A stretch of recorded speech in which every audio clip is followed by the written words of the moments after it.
ginagawa niyo sa kanya?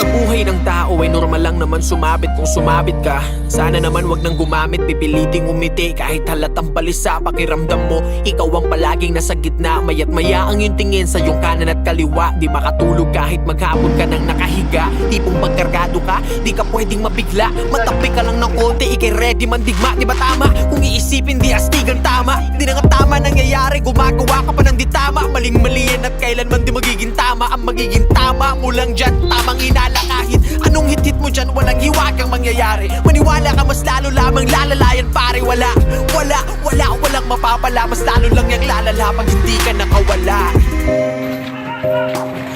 Sinalakay ng QCPD Station 6 ang isang bahay sa Sitio Kumunoy, Bagong Silangan, Quezon City kagabi.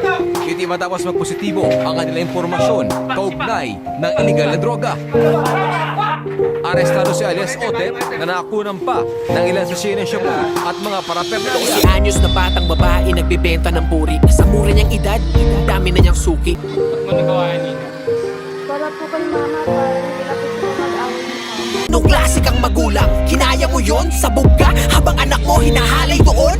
Tama na, tulog-tulugan. Gumising na kayo, ginagawa nyo na lahat. Makabili lang ng shabu. Pag nanakaw panguhol, dapat mambubugaw. Pag iyang nagiyang na mundo, parang gugunaw. Ubus na ang mga ngipin at ang lalim na ng mata. Di ka ba pwedeng kumalma? Bakit ka lagi taranta? Paano na yung mga anak nyo pagka nagkatukangan? Makikita kayong may karatula na wag tularan. Alam kong kaya nyo pa, kaya nyo pang lumaban. May plano ang Diyos sa inyo, wag nyo lang pangunahan.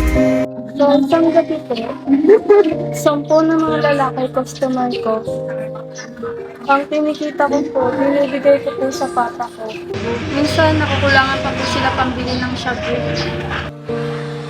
Bakit kailangan mo magtrabaho sa ganito? Para po magkaroon ng pera kami.